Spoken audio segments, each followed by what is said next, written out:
for me, I think my biggest struggle was not really ever knowing what my truth was. Like, am I feeling this because it's true, or am I feeling this because I'm afraid of something and I'm running away? You know what I mean? Like, it was very interesting to just to be in my mind because it was constantly just like confused and fuzzy. Hello, and welcome to the Personal Development School podcast.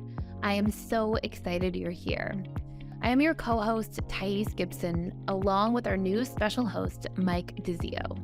This is a podcast that discusses everything related to integrated attachment theory, the new attachment theory, along with the subconscious mind, relationships, communication, needs, boundaries, and so much more.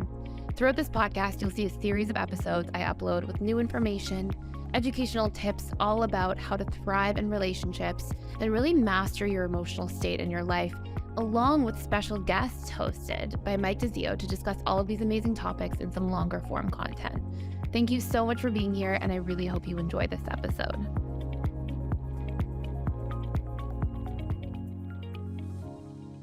Hello, everybody, and welcome to today's podcast. I'm so happy you're joining us, whether you're listening or watching us on YouTube.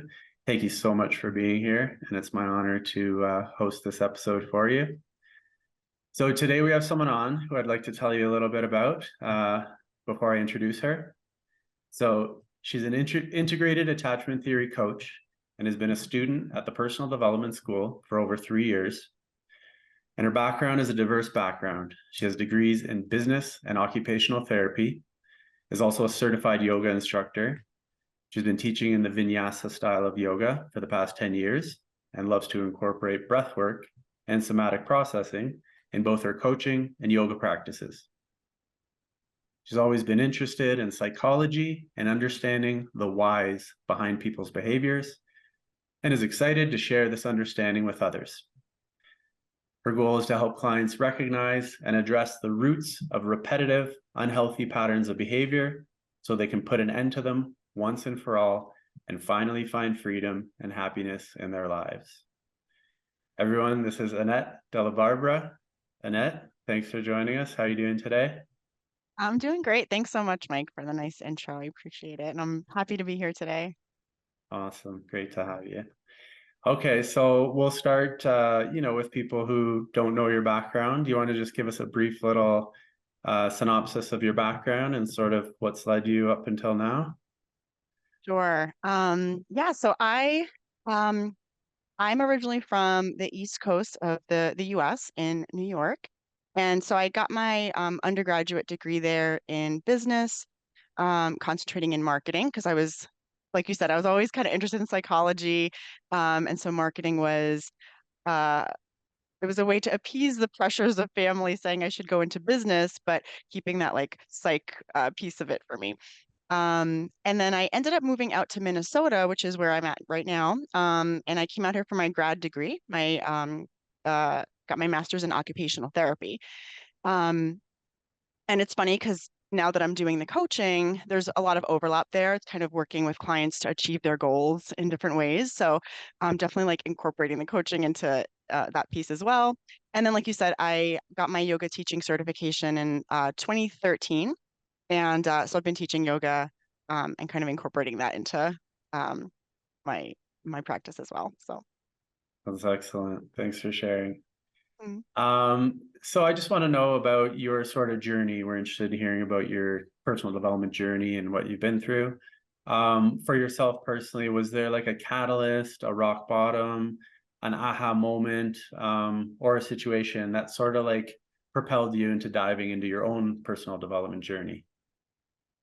Yeah, so I've always been kind of interested in the meaning of life and all that kind of stuff and what my sort of purpose is and trying to find just like a deeper sense of meaning and understanding. So I've always had that interest in personal growth. Um, and honestly, in my 20s especially, I would say like early 20s, I battled with like depression and stuff like that and was trying to seek resolution for some of these struggles that I was facing. And so I first kind of went the route of looking into like spirituality, and kind of diving into that, mindfulness, meditation, things like that. And then I had a friend, because you kind of asked about a catalyst, and I remember I had a friend who gave me the book, The Power of Now by Eckhart Tolle, or Eckhart Tolle. I can never Mhm. remember how to pronounce his last name. Um, but he gave me this book, and I actually could not get through it at the time because it was just like a very dense, kind of heavy, um, and not even heavy, but just just too deep for me at that time. Like my mind wasn't there yet. And I later read his book, A New Earth, and that was really transformational for me. It just really went along with this idea of like mindfulness and how, you know, you are not your thoughts, or, your conditioning, these like patterns that you've sort of been conditioned to believe. And that really was a huge catalyst for me because it made me realize, oh, there's something here. Like there's something to this. Whereas before, I think I just was like, oh, I'm just going to be stuck like this forever. That was a big moment for me. And then of course finding PDS. That was another um, moment where I kind of realized like, okay, there's hope, and I can transform out of these patterns that I was living. So yeah. That's really great. Mm. Yeah, Eckhart Tolle or Tolle as well. I'm not 100% sure. I've heard Tolle. I've heard both, Okay. but he's really great. And actually, in my own healing and sort of personal development journey as well, that was one of the first people that I really got into. Mm. And you mentioned like Interesting. you wanting to dig more into like deep spiritual topics and meaning of life topics. Hmm. I absolutely love that kind of stuff. And I Hmm. never really had like people to talk to about that. Yeah. So it's really great. Like, you're into that. And I'm sure a lot of people in the personal development school kind of like to dig into those topics as well. But Hmm. that's really nice to see. Yeah. Okay. So how did you hear about the personal development school? We mentioned that you've been in the school for about 3 years now. Like, how did you first hear about it, and what sort of prompted you to join? Yeah. So, like many others in PDS, I was prompted to join because of a failed relationship. Um, and I remember there was a specific situation. It was, with an ex of mine, and there was a period of time where we were, um, after we had broken up, and we were kind of friendly. We were maybe trying to reconcile and trying to just sort of see how things were going. And so we were spending time together, and I just remember like this scene in my mind that still stands out to me where he was going to leave, like walk out the door, and we hadn't fought. It wasn't anything, there wasn't anything going on in that moment other than like, okay, time for him to go. And I just remember feeling like a sense of like panic. And it was like really strange. I'm like, what's going on? And it wasn't honestly, it's not the first time that had happened. Um, with him and with another partner as well. So I started going into Google and being like fear of abandonment, right? Because I knew a little bit about um like attachment styles, not very much, but I was like, okay, I think this is like an abandonment thing. And anyways, Google, and then I got to YouTube basically and PDS channel. And so um that's how I found it. I saw one of Thais's videos where she was specifically, talking about my attachment style, and just was like right on with it. And I'm like, oh my gosh, sold me right there. So that was pretty much it. I mean, she gave me hope that like I see you, I understand, and there's like a solution, there's hope. So, I joined like right away. I kind of just got to a point where I thought like, I can't keep repeating these patterns. They kept showing up in every relationship. So that was how I found PDS and joined immediately. Yeah, for sure. No, it's our patterns that we're like, what's going on here? Why does this always keep Hmm. happening? And when we don't have answers, it's frustrating. And I Hmm. imagine in your situation, when your partner would leave, like that would be very scary for you because you're literally having like a body visceral reaction, but your Yeah. conscious mind is saying like, there's no danger here. Like he's Hmm. just leaving for the night or the day. Hmm. Yeah. So wow, that's really interesting. Yeah. And then It on the is. other end, on the other end of it too, like Mhm. imagine on the partner side of it, like, we want to make sure our partner's happy and not feeling upset. But like Mhm. if you're afraid that if you leave, they're going to be feeling terrible, that puts a lot of pressure on the other end of the relationship as well. Yeah. So That's a great point. yeah, for sure. So no, I'm Mhm. glad that you found some relief within the school there. And Yeah, if anybody definitely. else has gone through that and can resonate with what Annette's saying, there are tools in the school to sort of deal with the body reactions that occur Hmm. when things like this happen. Yeah. Yeah, Excellent. definitely. Obviously you studied a lot of attachment theory with your integrated attachment theory training, and in the school. I'm just curious, like, did you hear about attachment theory or were you aware of it before personal development school, or did you hear about it long before? Yeah, so I had heard about it from, like I said, I was always interested in psychology. And so even in my undergrad, I was taking like psychology classes as my, like my elective classes. Um, and and also when I got or when I was applying to programs for my occupational therapy degree, I also had to take a few psych classes as like prerequisite classes. So like before you could even apply, you have to sort of reach a certain foundation. So there I took developmental psychology. Um, and that's really, I guess, the most recent time that I remember hearing about it. But and that was what? That was, 10 years ago almost. So, um, and it was very general. It was very much like, traditional attachment theory. And, just the typical stuff that, even if you go on YouTube and you kind of look up John Bowlby and like the original experiment, Strange Situation, I think it's called, like, there's just sort of that traditional understanding of attachment theory.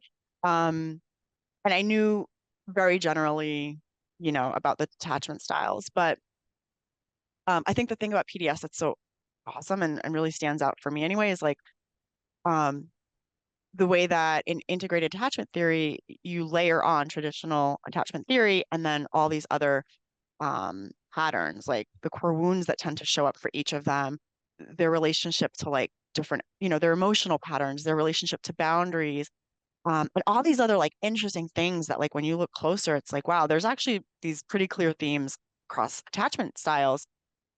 And those things aren't captured in traditional attachment theory. So I know I'm kind of like going down a rabbit hole answering your question, but Mhm. like, so like I did know about attachment theory technically, but definitely not to like the depth that I've learned it in the school. So Yeah, that's great. And I mhm, know kind of Tice breaks it down with her like daily breakthrough videos on YouTube and whatnot, mhm, and sort of gives a lot of examples and stories that people can resonate with. yeah. To the point where I know sometimes I read in the comments, people are like, "Are you watching me, Tice? Are you are you spying on me? Like, how do you know this about me?" Yes. Yeah, Hmm. so For that's really sure. cool. Yeah. Excellent. Yeah. So what would you say has sort of been one of your biggest areas of like personal growth since being in the school and going on your own journey? Yeah. So I would say that I have worked a lot on like the relationship to myself. Um, and I know that kind of it might sound like a little cliche, but I really came to realize that like, you have to um, I had to take care of myself and love myself if I was ever going to have a healthy relationship. And in the school that you really get like concrete ways to do that, like concrete ways to quote unquote show self-love. Because I remember before I got into the school I was like, what does that even mean? Like I was like, how do I love myself? Like I love myself, all right. um but like actually showing that through actions, and like I'll share like a quick story. For me, um one thing that I noticed was that like I would kind of like deprive myself of silly things, So this sticks out in my mind as an example. I remember, there were times where I would go to like choose my clothes for the day. And like this was especially during COVID, right? Like I was working from home. I was fortunate enough to work from home. And there were some days where I'd want to change it up from like the sweatpants, and be like, oh, like I have this nice shirt that I want to wear or something like that. And I just remember thinking like, oh no, I'm not going to wear that. It's not a special occasion, I'm not going to see anyone today, so why am I going to wear a nice shirt? And it sounds like not much, but when you really think about it, it's like what was happening there was that like in my mind I was thinking, "Oh no, you're not worthy of wearing this shirt unless you're going to go wear it in front of someone and get acknowledged for it, right?" And I was able to like start catching myself in that pattern of just not treating myself and not allowing myself to like basically have things that like I wanted to have. Um, and so I started like, wearing the nice shirts. And it might not seem like much, but that was part of this like self-love process for me. And this like internal work was stuff like that. And checking in with myself throughout the day.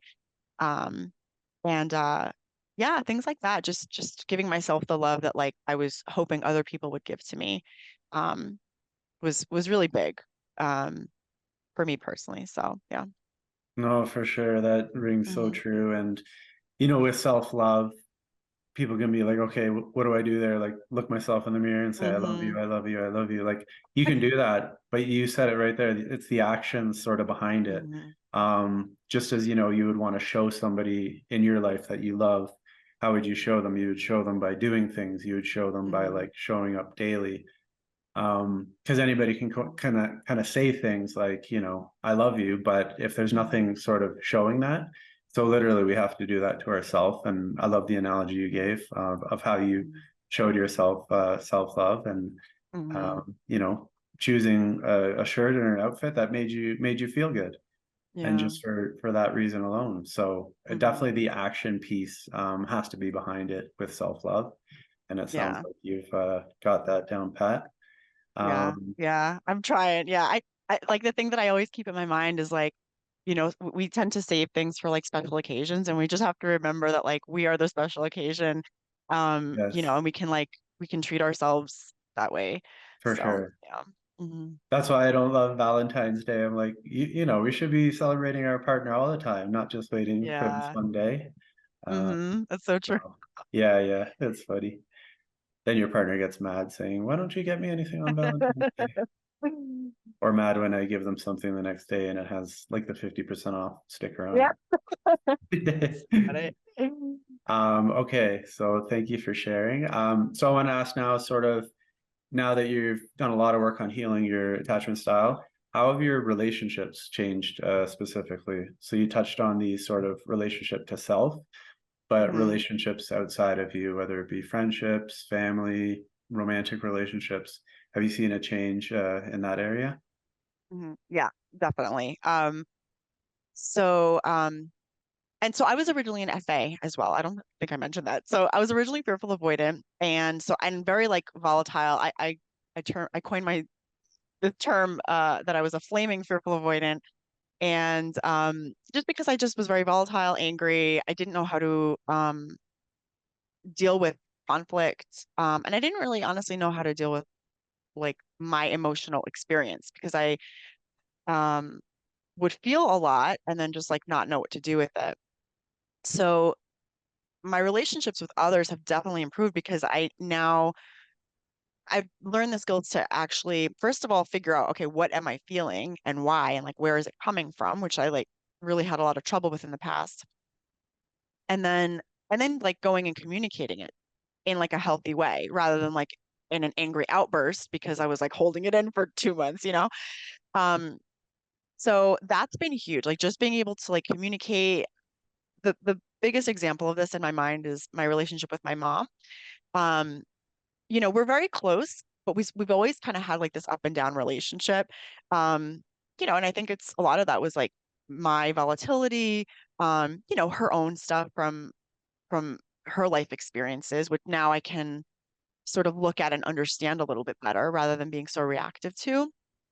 Um, but yeah, like with her, you know, I've been able to just communicate things like those three things have been huge. So being able to see her experience, right, and like kind of validate it and understand like where she's coming from, even if she's not showing it in the best behavior, or the healthiest, behavior.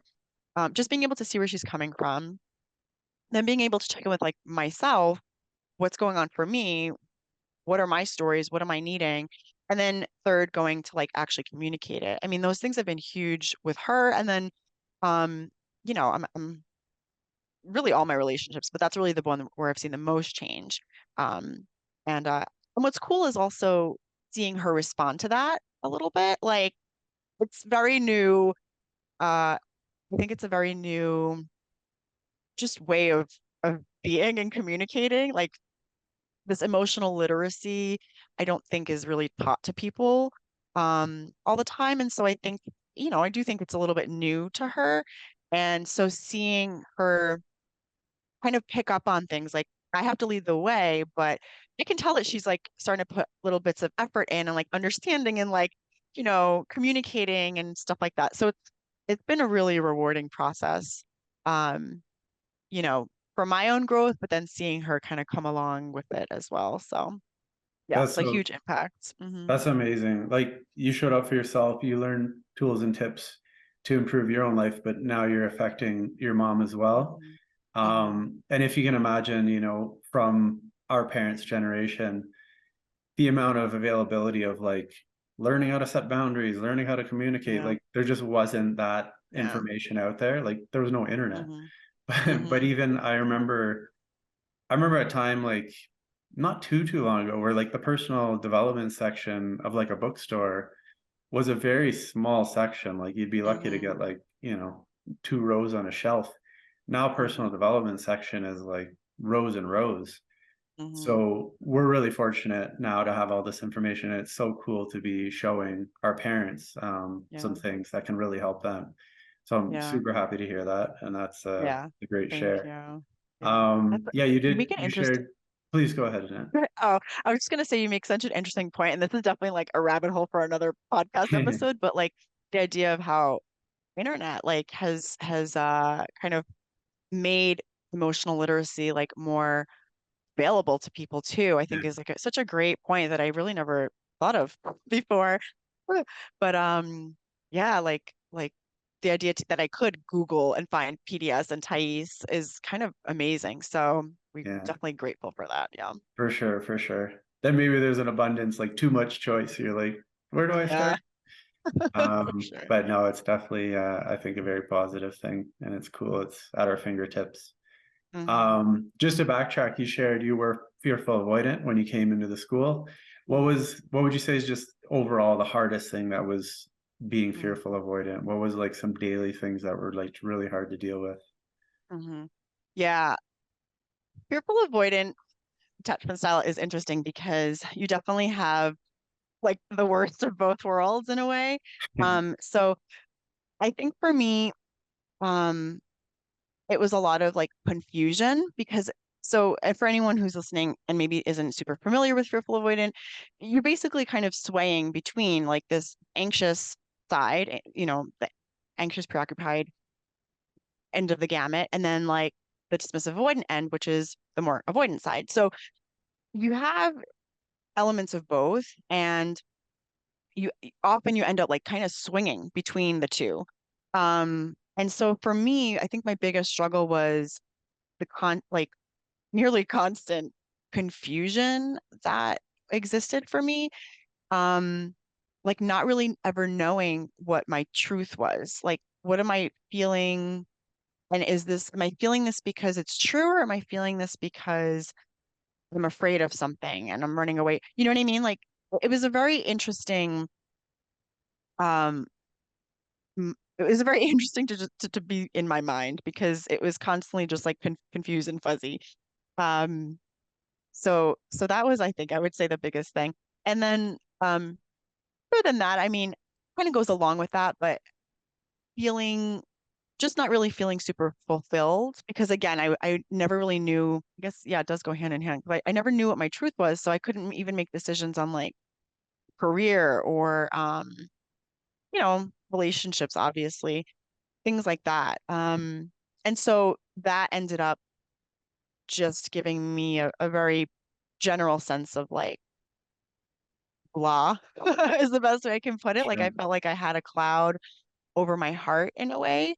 And I just kind of felt like, oh, this is the way life is. It's not meant to be like a happy place. That sounds so depressing, but that's how I felt. Yeah. Um, it was just like a lot of confusion and just a lot of guess like melancholy is a good word for it. Or malaise. I don't know. Oh, maybe not malaise. But Yeah. yeah, just generally not feeling super fulfilled in life and um not really understanding like what I was feeling or going through. Yeah. That sounds very difficult. If you're one day you're feeling this way, the next way, the opposite, Hmm. building that self-trust and knowing like, okay, I know I want this. This is what I'm going to go for. Hmm. And you think that one day, but then the other day you're thinking something totally different. No, I can't do Hmm. this, or I'm not good enough for this. Hmm. But it sounds Yeah. very confusing and can be Yeah. pretty scary, I'm sure. Um, Yeah. And I put my partners through a lot for sure because I think they kind of just yeah, came along for the ride sometimes. And I can imagine it's really hard right, on a partner to kind of go through that too. So right, right. yeah. And we've all heard of sort of the FA explosion where Hmm. the resentment tank builds, builds, builds. Everything seems Hmm. fine. The partner doesn't know what's going on, and then one day, just everything just comes Hmm. out. They can't hold it in any longer. Yeah. Um, Yeah. so yeah, it can be a That's little challenging, but as we know, there's reasons why those things happen, and FAs have some absolute amazing qualities to them. hmm Superpowers, you can even say. hmm But Yeah. definitely, one of my coworkers says FA for sure is the hardest attachment style to be. She Uh-huh. equates it to being in a minefield and there's landmines Uh-huh. all over. So you're constantly getting triggered. You're just stepping Yeah. on landmines all the time. And it's like, oh my gosh, when am I going to just get a day where I feel like totally peaceful? Yes, Um, that's a great analogy. I love that. yeah.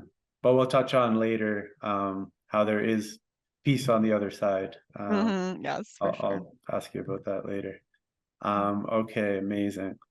So, so we like to know with people on our show kind of what they're doing with self-care and just rituals and things, they're doing on the daily. A lot of times we focus on sort of the big picture and, we got to heal this big monster of an attachment theory, of attachment trauma. But it's really beneficial and interesting to know what people are doing on a micro level. Hmm. So I'll start kind of we've all heard the term self-care. So Hmm. I want to hear, what does self-care look like for Annette?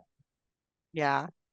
Yeah, it's a great question. So, because I think, yeah, self-care can be thought of as, like bubble baths and chocolates, and those are great. I'm not gonna hate on chocolate for sure, but um, I think it's more than that. Like even a little bit of what I said earlier about the way you behave towards yourself and some of that. Also, um, you know, really checking in with yourself throughout the day. I have found that's really useful because it just gets you into that practice of like valuing yourself, right? And like just like if you had a loved one who you were literally with all day, every day, I mean, every once in a while you would like look at them and be like, how are you doing? Like, you know? So learning to do that for yourself and just check in, like, all right, how am I doing? Like, how am I feeling right now? Am I hungry? I know for me in the past, another thing was that I used to just work and sit at the computer and like just work, work, work. And then I would sort of take a step back and realize I was like starving or like had to go use the restroom or Oh something yeah. like that. And I just hadn't like checked in at all throughout, this like whatever 4 hour time span. So just practicing doing that. Like I actually have an alarm set on my phone, like to go off every couple of hours, which is like probably excessive, but um it's just like at this point, it's just like, oh yeah, I see it. And then immediately I'm just like, okay, like quick check in and everything's okay, like let's keep going. So um that's been a big part of that like self-love and self-care as well for me.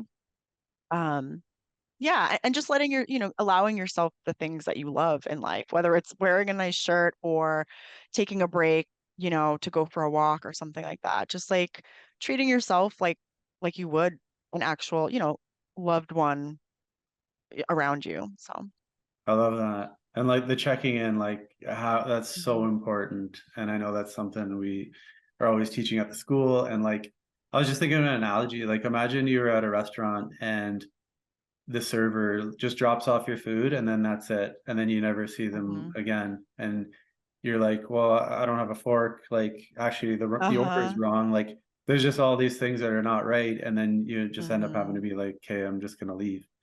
Mm-hmm. Whereas I love like that. you need to check in. You need to be that someone for yourself to check in. Is Mm-hmm. how's everything going right now? Do we need Yeah. anything? Are we hungry? Are we tired? Mm-hmm. Should I get up and Yeah. stretch? Like there's just so many different things.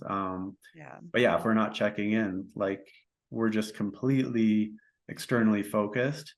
Mm-hmm. And imagine your insides is just like going all over the Yeah. place and probably sending some alarm bells, but you're just like, can't can't deal Mm-hmm. with this now. I gotta, continue working or whatever. Mm-hmm. But Mm-hmm. if you don't pay attention to those things, you're gonna burn out. You're gonna, Yeah. eventually there's consequences to like never checking in with yourself. So I Mm-hmm. love that Yeah. idea about the alarm that you set. That's a really, really Mm-hmm. cool idea. Yeah. Yeah. Awesome. And then as far as like rituals, like is there any like daily rituals that like you have to do every day to sort of keep yourself in a good place? Yeah. I I do meditate. I try to do it every morning. I'm not like, but I usually do it every morning. If I don't do it, it's usually because I'll do like yoga or something like that instead. So I try to do like, we'll say a mindfulness activity of some sort in the morning.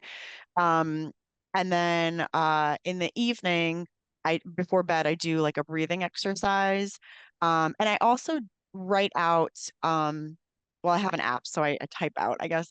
I type out like my wins for the day. I do three wins and three grateful things. And that's actually, it's funny, like when I remember when I first started doing those, I was kind of like, yeah, all right, whatever, like this isn't gonna do anything.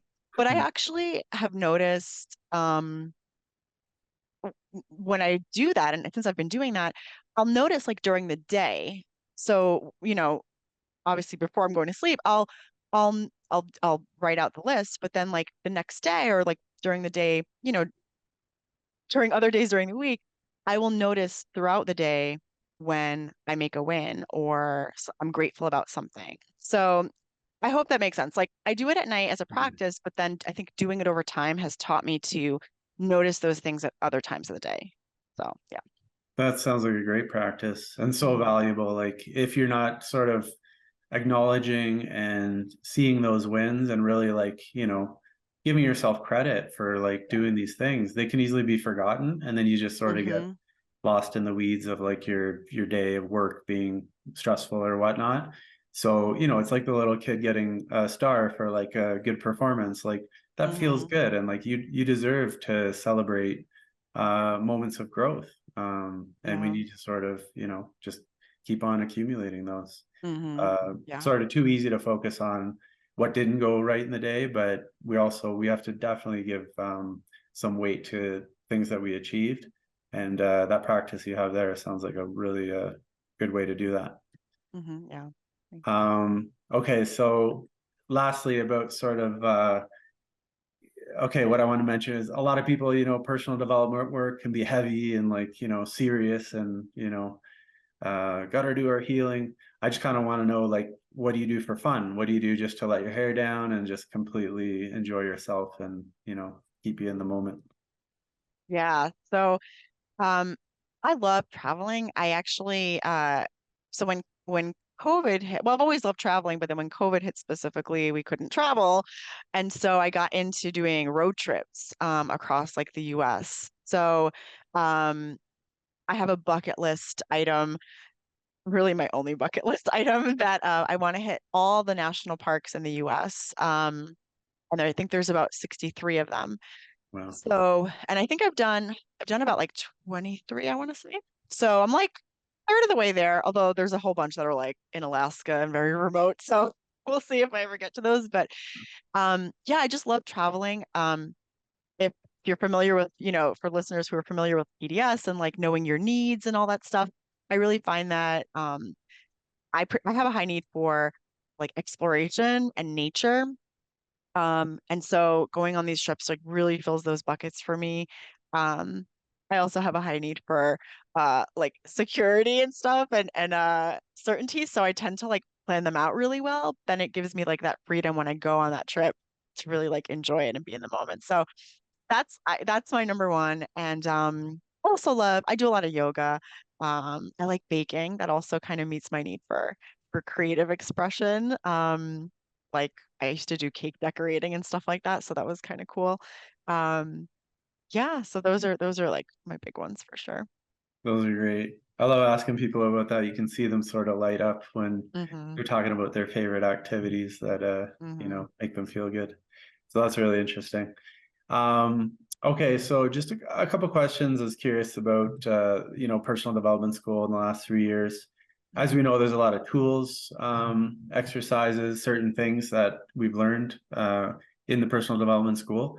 What tool would you say has been the most impactful for you in your time at PDS? Yeah, I would say the emotional processing tool for sure. It's kind of like a staple. Like when people come into school, I know Thais always recommends taking like the emotional mastery course. And so that's a tool that's in there. And it's very much focused on like processing through your stories, um, and figuring out what you really need out of the situation. And it's like a step-by-step uh, tool. So really like practical. Um, I found that that really worked super well for me in moments when I was triggered or really like ruminating about something. Um, just sitting down and like spending some time journaling through it um was just like immensely helpful. In the moment you get like immediate relief, and then repetition over time, like as you continue using that tool, it eventually becomes something that you just intuitively start to do. And that's definitely been life changing for me. That's really great. And I know, Yeah. yeah, when we're in a state of rumination, sometimes that can go Mhm. on for so long and just be such a distraction and like take away from our joy in life. So that's really neat how there's a tool that can kind of help loosen that up and question our stories and add some help there. That's great. I usually ask guests if they have sort of a tip, a habit, advice. Is there sort of anything you want to leave with our audience in the form of something that can help people live a more fulfilling life? I would say for my fellow FAs out there in particular, um, you know, just take baby steps. Like, don't feel super overwhelmed by the process because it can feel overwhelming. We do have kind of both sides, all the core wounds to deal with. And so just taking it little by little, right? The way that I like to think of it is, think of yourself right now, today, right? Whatever date it is that you're listening to this. And think of yourself in exactly 1 year from now, or even like 6 months, honestly. That time is going to pass, right? The 6 months, the year, it's going to pass. You can either choose to be in exactly the same spot that you are, or you can just take tiny baby steps, do what you can, do one core wound at a time, and then in that 6 months, in that year, you're gonna be a different version of yourself. You're gonna be, even if it's just a little bit more at ease, or like resolved or able to manage emotions, you're gonna be in an improved place, right? Even if you're just working baby steps at a time. So I kind of like to see the choice as, between do you want to be in exactly the same space or even just like a little bit of a better space and moving in that direction. So, try not to get overwhelmed and just take it little by little. And you're going to see that like over time, things are just going to get better basically. So, yeah. Oh, I love that. And just to touch on, yeah, fast forward for anybody who's starting their journey, thinks this is like huge. You touched on Hmm. sort of the smaller picture and, step by step. What can they expect? Like, how do you feel now? We were saying before, you were all over the map and Yeah.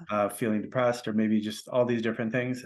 What are some of the changes now that maybe people Hmm. could look forward to if they really dive into healing their attachment style? Hmm. Yeah.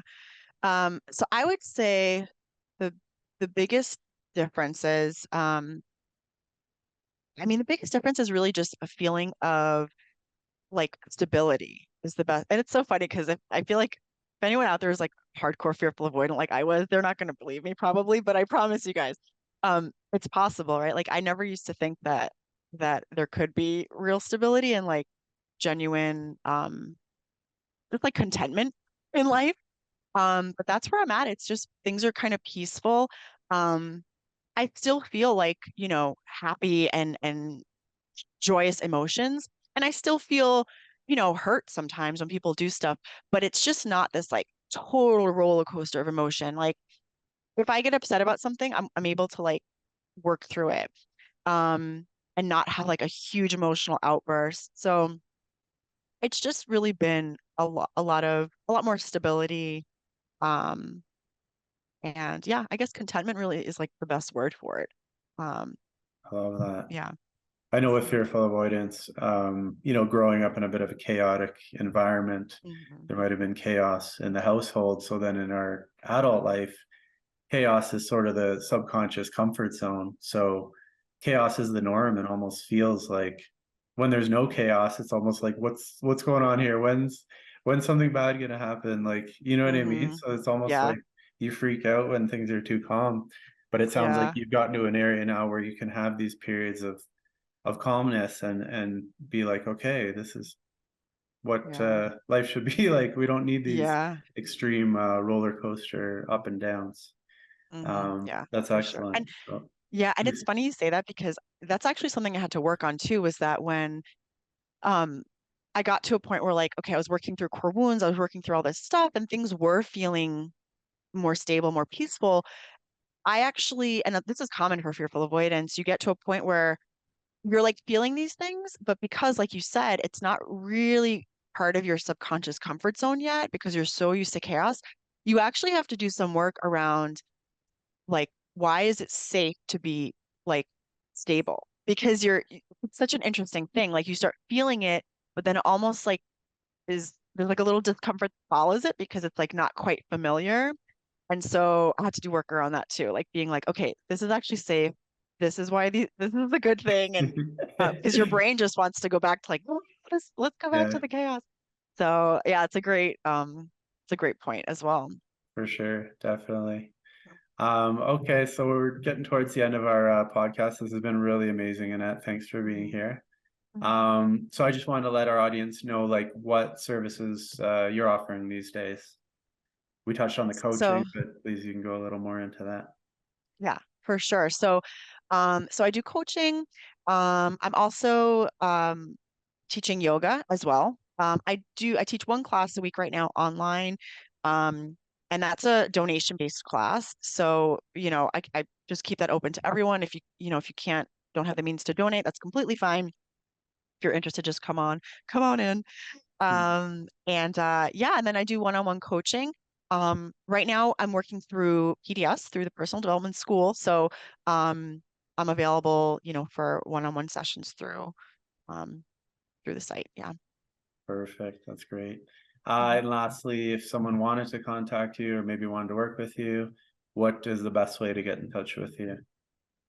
Yeah. So for coaching, you can go through the Personal Development School website. And I don't know off the top of my head now, like exactly where you would go. By the time you're listening to this, though, there should be a clear, you know, way to access like the one-on-one For coaches. sure. So that's one area. And then if you're interested in the yoga, you can check out my website as well.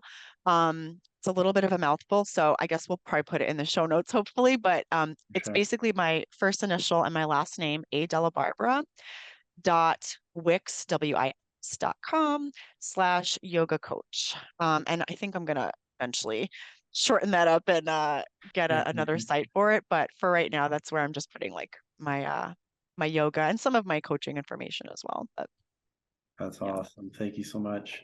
And yeah, folks, if you want to try personal development school on a 7-day free trial, I'll put a link in the show notes. But yeah, if you're coming to the school, we have a great community. We have so many like weekly community events, live webinars, everything. Annette's a fixture in our school. So if you join the school, you'll definitely see her at a lot of these things and can kind of get to know her even more. But yeah, that's it for today. Thank you so much, Annette, for being here. Really appreciate your time. And we'll check in with your journey maybe down the road and have you back on. But I just want to say I really appreciate you being here today. Yeah, thank you so much. I really appreciate the opportunity. And yeah, hopefully down the road we can kind of see where we're both at. Thank you so Perfect. much, Mike. Okay, take care.